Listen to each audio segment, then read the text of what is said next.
Leo the 14th, General Audience, St. Peter's Square, Wednesday, October 15th, 2025. Dear brothers and sisters, good morning. In the Jubilee year catechesis until now, we have retraced the life of Jesus, following the Gospels from his birth to his death and resurrection. In so doing, our pilgrimage of hope has found its solid foundation, its sure way. Now, in the last part of the journey, we will allow the mystery of Christ, which culminates in the resurrection, to radiate its light of salvation in contact with the current human and historical reality, with its questions and challenges. Our lives are marked by countless events, full of different nuances and experiences. At times we feel joyful, other times sad, other times fulfilled or stressed, gratified or demotivated. We live busy lives, we concentrate on achieving results, and we even attain lofty, prestigious goals.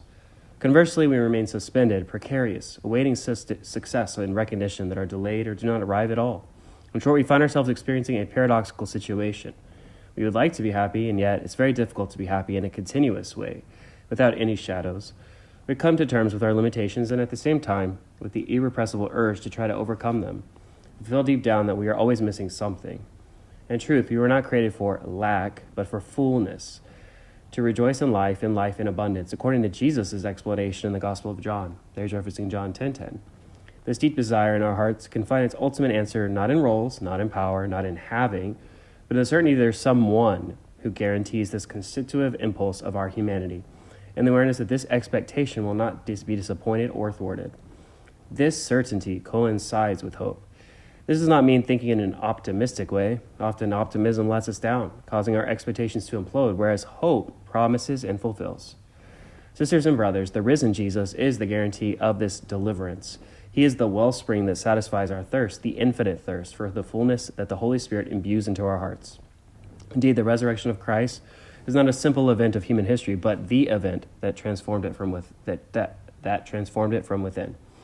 Let us think about a source of water. What are its characteristics? It quenches thirst and refreshes creatures, irrigates the land, renders fertile and living that would otherwise remain barren. It gives refreshment to the weary traveler, offering him the joy of an oasis of freshness. A wellspring appears as a freely given gift for nature, for creatures, for human beings. Without water, it's not possible to live. The risen one is the living wellspring that does not dry up and does not change. It always stays pure and ready for anyone who is thirsty. And the more we taste the mystery of God, the more we are attracted to it without ever becoming completely satiated. St. Augustine in the 10th book of the Confessions captures exactly this inexhaustible longing of our hearts and expresses it in his famous hymn to beauty, quote, "You exhaled odors and I drew in my breath and do pant after you. I tasted and do hunger and thirst. You touched me and I burned for your peace." End quote. That's from Confessions, book 10, 27-38. Jesus, with his resurrection, has guaranteed for us a permanent source of life. He is the living one. There he's referencing Revelation 1:18. The lover of life, the victor over all death.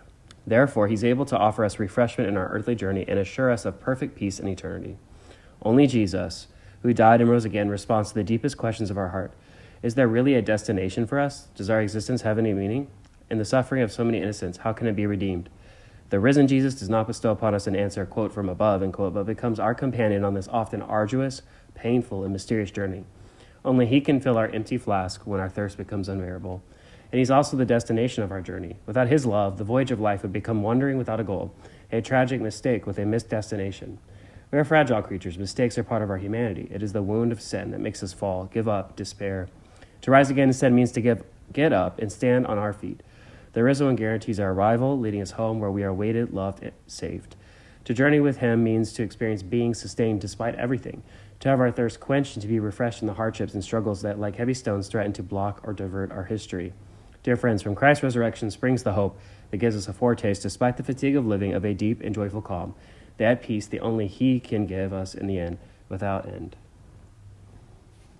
Speaking special greetings, I'm happy to welcome this morning the English-speaking pilgrims and visitors, especially those from England, Wales, Ireland, Malta, Norway, Uganda, Australia, New Zealand, China, Indonesia, Malaysia, the Philippines, Taiwan, Canada, and the United States of America. With prayerful good wishes that the present Jubilee of Hope may be for you and your families a time of grace and spiritual renewal, I invoke upon all of you the joy and the peace of our Lord Jesus Christ.